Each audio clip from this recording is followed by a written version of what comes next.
ये सिर्फ एक गबन की कहानी नहीं, ये इंसान के अंदर चलती लालच, डर और प्यार की लड़ाई की कहानी है।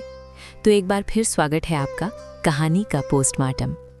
आज एक बार फिर हम आपको ले चल रहे हैं उस दौर में जहां जिंदगी तेज नहीं, गहरी हुआ करती थी, जहां लोग अमीर पैसों से नहीं, रिश्तों से होते थे। ये कहानी है उस भारत की जहां इंसान की पहचान उसके कपड़ों से नहीं, उसके कर्म से होती थी। आज की इस कहानी में न शहर का शोर होगा, न मोबाइल की घंटी, सिर्फ जिंदगी होगी अपनी सब सच्चाइयों के साथ। तो आइए बैठिए और चलिए लौट चलते हैं उस पुराने दौर में जहां कहानियां सिर्फ सुनी नहीं जाती थी, महसूस की जाती थी। दोस्तों, आज की कहानी हमें ले चलती है उस ज़माने में जब सड़क पर मोटरों का शोर कम और दिलों की धड़कनों की आवाज़ ज़्यादा सुनाई देती थी। ये दौर था मुंशी प्रेमचंद का, वो वक्त जब समाज की बेड़ियां लोहे की नहीं बल्कि मर्यादा और दिखावे की बनी होती थी। ये कहानी है गबन की। गबन सुनने में तो ये सिर्फ एक शब्द लगता है, एक कानूनी जुर्म, लेकिन आज हम इसके पीछे छुपे उस इंसान को टटोलेंगे, उसकी रूह को छाएंगे जो लालच के दलदल में ऐसा फंसा कि उसने अपना सब कुछ दांव पर लगा दिया। ये कहानी सिर्फ पैसों के हेर फेर की नहीं है, ये कहानी है इंसानी कमजोरी की, एक झूठी शान की और उस प्रेम की जो पहले तो मांगता है पर अंत में सब कुछ लुटाकर ही शांति पाता है। आइए चलते हैं प्रयागराज की उन पुरानी तंग गलियों में जहां रमानाथ और जल्पा की दुनिया बसती थी। सोचिए उस वक्त को जब बिजली की रोशनी हर घर में नहीं होती थी। शाम होते ही लालटेन की हल्की पीली रोशनी में चेहरे कुछ और ही नजर आते थे, परछाइयां लंबी होती थीं और राज गहरे। रमानाथ एक सीधा साधा दिखने वाला नौजवान, जिसके आंखों में सपने थे लेकिन जेब में उन्हें पूरा करने की ताकत नहीं थी। उसने जल्पा को विश्वास दिलाया कि वो किसी राजकुमार से कम नहीं है, और यहीं से दोस्तों उस झूठ की बुनियाद पड़ी जिसने आगे चलकर उन दोनों की जिंदगी में तूफान खड़ा कर दिया। शादी के शुरुआती दिन थे, घर में खुशियां थीं, मेहमान आते जाते थे। रमानाथ अपने दोस्तों के बीच बैठा अपनी शान बघारता, वो महंगी चीज़ें खरीदता, दोस्तों को दावतें देता, सिर्फ इसलिए ताकि कोई ये ना सोच ले कि रमानाथ कमज़ोर है। उधर जल्पा रोज़ इंतज़ार करती कि आज रमानाथ आएंगे और उसके लिए वो चंद्रहार लाएंगे। हर शाम जब दरवाजे की कुंडी खड़कती, जल्पा की आंखें चमक उठती, पर हर बार रमानाथ खाली हाथ होता या कोई सस्ती सी चीज़ लेकर बातों को घुमा देता। जल्पा का चेहरा उतर जाता और वो उदासी रमानाथ के दिल पर किसी बोझ की तरह बैठ जाती। धीरे धीरे रमानाथ कर्ज के दलदल में धंसता चला गया। बाजारों में दुकानदारों की उधारी बढ़ने लगी। रास्ते पर चलते हुए उसे डर लगता था कहीं कोई कर्जदार ना मिल जाए और सबके सामने उसकी बेइज्जती ना कर दे। लेकिन घर पर वो अभी वही रईस रमानाथ था। जल्पा को खुश रखने के लिए वो नए नए बहाने बनाता और चोरी छुपे ब्याज पर पैसे उठाता। सोचिए उस आदमी की मनहस्थिति को। दिन भर दफ्तर में काम करना और दिमाग में हर पल ये हिसाब चलना कि कल किसका मुंह बंद करना है। रात को बिस्तर पर लेटते ही छत को घूरते रहना, नींद का आंखों से कोसों दूर चले जाना, पसीने में लथपथ होकर चौंक कर उठ जाना। एक दिन हालात ने ऐसा मोड़ लिया कि रमानाथ की बर्दाश्त जवाब दे गई। जल्पा की जिद बढ़ती जा रही थी और बाहर कर्जदारों का दबाव। दफ्तर में रमानाथ एक क्लर्क था, वहाँ लाखों रुपए का हिसाब उसके हाथों से गुजरता था। एक दिन उसकी नज़र दफ्तर की तिजोरी पर पड़ी। उस वक्त कमरा खाली था, शाम ढली नहीं थी, बस सूरज डूबने वाला था। कमरे में एक अजीब सी खामोशी थी, सिर्फ दीवार घड़ी की टिक टिक सुनाई दे रही थी। टिक टिक टिक टिक, मानो समय उसे चेतावनी दे रहा हो। रमानाथ के हाथ कांप रहे थे। उसके दिमाग में एक तरफ ईमान था, संस्कार थे, पिताजी की दी हुई सीख थी, और दूसरी तरफ जल्पा का उदास चेहरा था, कर्जदारों की गालियां थीं और समाज में नाक कटने का डर था। इंसान जब डर जाता है तो वो विवेक खो बैठता है। रमानाथ ने भी वही किया। उसने चंद लम्हों के लिए अपनी आत्मा की आवाज़ को दबा दिया।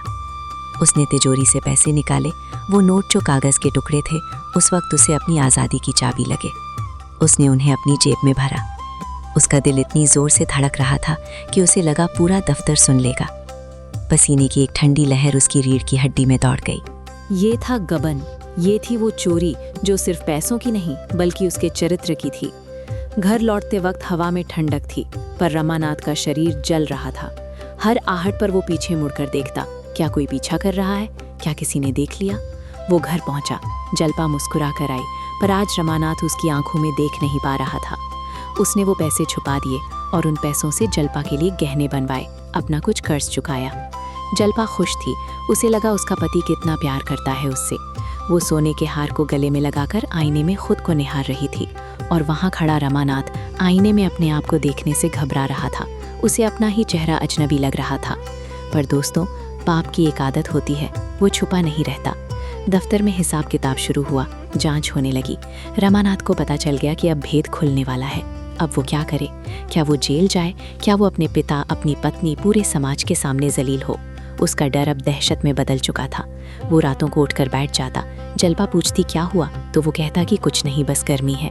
लेकिन ये गर्मी मौसम की नहीं, गुनाह की थी। एक रात जब सब सो रहे थे, रमानाथ ने फैसला किया भागने का, कायरता का फैसला।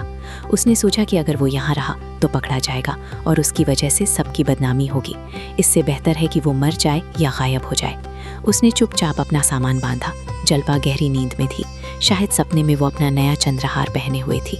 रमानाथ ने एक आखिरी बार उसे देखा। उसके दिल में एक टीस उठी। जिस प्यार के लिए, जिस शान के लिए उसने ये सब किया, आज वही सब छोड़कर उसे भागना पड़ रहा था। वो घर से निकला, अंधेरी सड़क पर, अनजान मंजिल की तरफ। ट्रेन का सफ़र, चुप चुप करती गाड़ी आगे बढ़ रही थी, पर रमानाथ का मन पीछे छूट गया था। वो पहुंचा कलकत्ता, एक नया शहर, नई भीड़। यहाँ उसे कोई नहीं जानता था, लेकिन क्या वो खुद से भाग सकता था? वहाँ कलकत्ता में रमानाथ की ज़िंदगी ने एक और करवट ली। अपने आप को बचाने के लिए पुलिस के डर से वो और भी गहरे दलदल में फंसता चला गया। वहाँ कुछ ऐसे लोग मिले, कुछ ऐसी परिस्थितियाँ बनी कि वो एक क्रांतिकारी ग्रुप के खिलाफ झूठा गवाह बनने को तैयार हो गया। पुलिस ने उसे डराया, उसे लालच दिया और अपनी जान बचाने के लिए रमानाथ ने वो किया जो एक गद्दार करता है। उसने बेगुनाहों के खिलाफ गवाही दी, सिर्फ इसलिए कि उसका गबन, उसकी चोरी दुनिया के सामने ना आए। लेकिन कहानी का सबसे दर्दनाक और खूबसूरत हिस्सा अब शुरू होता है। जलपा, वो जलपा जिसे लोग सिर्फ कहने प्रेमी समझते थे। जब उसे पता चला कि उसका पति गायब हो गया है, वो टूट गई। लेकिन जब उसे सच का पता चला कि रमानाथ ने चोरी की है और वो सिर्फ उसके गहनों के शौक को पूरा करने के लिए मुसीबत में फंसा है, तो जलपा का व्यक्तित्व ही बदल गया। ये प्रेमचंद जी की कलम का जादू है दोस्तों। उन्होंने दिखाया कि एक औरत जो शान और शौकत की दीवानी हो सकती है, वक्त आने पर वही औरत सबसे बड़ी त्यागी भी बन सकती है। जलपा ने अपने सारे गहने बेच दिए, वही चंद्रहार, वही कंगन जिन्हें पाने के लिए उसने इतनी मिन्नतें की थीं। आज वो उन्हें मिट्टी के भाव बेचने को तैयार थी, ताकि वो रमानाथ के सर से चोरी का इल्ज़ाम हटा सके। उसने पैसे इकट्ठा किए और रमानाथ को ढूंढने निकल पड़ी। एक तरफ रमानाथ था जो अपने झूठ के बोझ तले दबकर अपनी आत्मा बेच चुका था, और दूसरी तरफ जलपा थी जिसने अपने पति के पाप का प्रायश्चित करने के लिए अपना सब कुछ त्याग दिया था। जब जलपा कलकत्ता पहुंची और उसे पता चला कि रमानाथ ने खुद को बचाने के लिए निर्दोष लोगों को फंसाया है, तो उसे घृणा हो गई। वो रमानाथ से मिली। सोचिए उस मिलन को। रामानाथ ने सोचा था रामानाथ उसे गले लगाएगी, रोएगी, पर जलपा की आंखों में आंसू नहीं, आग थी। उसने रामानाथ से कहा, तुम चोर हो सकते थे, मैं सह लेती, पर तुम कायर हो, तुम गद्दार हो, ये मैं नहीं सह सकती। जलपा के इन शब्दों ने रामानाथ को झंझोड़ कर रख दिया। जिस पत्नी को खुश करने के लिए ये सारा खेल रचा, आज वही पत्नी उसके चरित्र पर थूक रही थी। उस पल रामानाथ को एहसास हुआ कि असली गबन उसने पैसों का नहीं किया, उसने अपने आत्मसम्मान का गबन किया है। वो रात रामानाथ के लिए कयामत की रात थी। जलपा की बातें उसके कानों में पिघले हुए शीशे की तरह उतर रही थी। क्या मुंह दिखाओगे भगवान को? क्या इसी दिन के लिए हम साथ हुए थे? जलपा ने साफ कह दिया कि उसे ऐसा पति नहीं चाहिए जो अपनी जान बचाने के लिए दूसरों की जिंदगी बर्बाद करे। उस वक्त उस कमरे में भरे शहर के शोर के बीच एक सन्नाटा छा गया। रामानाथ रो पड़ा। वो बच्चों की तरह फूट फूट कर रोया। वो सारा मैल, सारा डर जो महीनों से उसके अंदर जमा था, वो आंसुओं के रास्ते बहने लगा। इस कहानी का मोड़ तब आता है जब रामानाथ जलपा की प्रेरणा से अपनी गलती सुधारने का फैसला करता है। वो पुलिस के सामने, जज के सामने सच बोलने की हिम्मत जुटाता है। हालांकि इसका अंजाम बुरा हो सकता था, पर अब उसे परवाह नहीं थी, क्योंकि अब उसके पास जलपा का साथ था, पर झूठी शान वाला नहीं, बल्कि सच्चाई वाला साथ। जैसे जैसे हम कहानी के अंत की ओर बढ़ते हैं, हमें समझ आता है कि गबन सिर्फ एक अपराध की कथा नहीं है, ये एक यात्रा है, अंधेरे से उजाले की तरफ। रामानाथ और जलपा वापस एक साधारण जिंदगी जीने का फैसला करते हैं। वो चकाचौंध, वो शहर की नकली दुनिया छोड़कर वो गांव में सेवा और सादगी में शांति ढूंढते हैं। रामानाथ ने समझा कि असली चंद्रहार सोने का नहीं होता, बल्कि संतोष और प्रेम का होता है। कहानी खत्म होती है एक ठंडी शांत शाम के जिक्र के साथ। गंगा के किनारे बैठे रामानाथ और जलपा। अब उनके पास ना बड़ा घर है, ना नौकर चाकर, ना वो कीमती गहने, पर उनके चेहरों पर एक ऐसी चमक है जो किसी सोने में नहीं होती। वो चमक है सुकून की। पछतावे की आग में तपकर जो सोना बनता है वही असली कुंदन होता है। दोस्तों, मुंशी प्रेमचंद की ये कहानी आज भी हमें आईने दिखाती है। हम सब में कहीं ना कहीं एक रामानाथ छिपा है जो दुनिया को दिखाने के लिए अपनी चादर से बाहर पैर फैलाता है। हम सब में एक जलपा है जो चमकती चीज़ों के पीछे भागती है। लेकिन सवाल ये है कि क्या हम वक्त रहते संभल पाते हैं? क्या हम समझ पाते हैं कि झूठी इज्जत की इमारत रेत की तरह होती है जो ज़रा सी हवा से ढेर हो जाती है? गबन हमें सिखाती है कि गलती करना इंसान की फितरत है, पर उस गलती को मान लेना और सुधारना ही उसे महान बनाता है। इसलिए जब भी आपको लगे कि दिखावे की दुनिया आपकी तरफ खींच रही है, तो रामानाथ और जलपा की इस दास्तान को याद कीजिएगा। याद कीजिएगा कि चैन की नींद किसी भी हीरे मोती से ज़्यादा कीमती होती है। बस यही थी आज की दास्तान, एक पुराने ज़माने की बात जो आज भी नए ज़माने के दिलों पर दस्तक देती है। हवाएं चलती रहेंगी, वक्त बदलता रहेगा, पर इंसानी जज्बात, लालच, डर और प्रेम ये हमेशा वही रहेंगे। इस गहराई को महसूस करें और अपने अंदर जाकर देखें, कहीं कोई गबन तो नहीं हो रहा। अगर आपको ये कहानी पसंद आई और अगर आप ऐसे ही शांत और पुरानी कहानियाँ बैकग्राउंड में सुनना पसंद करते हैं जिनसे आपको एक अच्छी नींद मिले और स्ट्रेस भी कम हो जाए और आपकी पुरानी यादें ताज़ा हो जाएं, तो पुरातन पाठ को सब्सक्राइब ज़रूर करें, क्योंकि यहाँ कहानियाँ ख़त्म ज़रूर होती हैं लेकिन उनकी बातें दिल और सोच में हमेशा के लिए ज़िंदा रह जाती हैं। फिर मिलेंगे एक और दिल को छू जाने वाली पुरानी कहानी के साथ। तब तक के लिए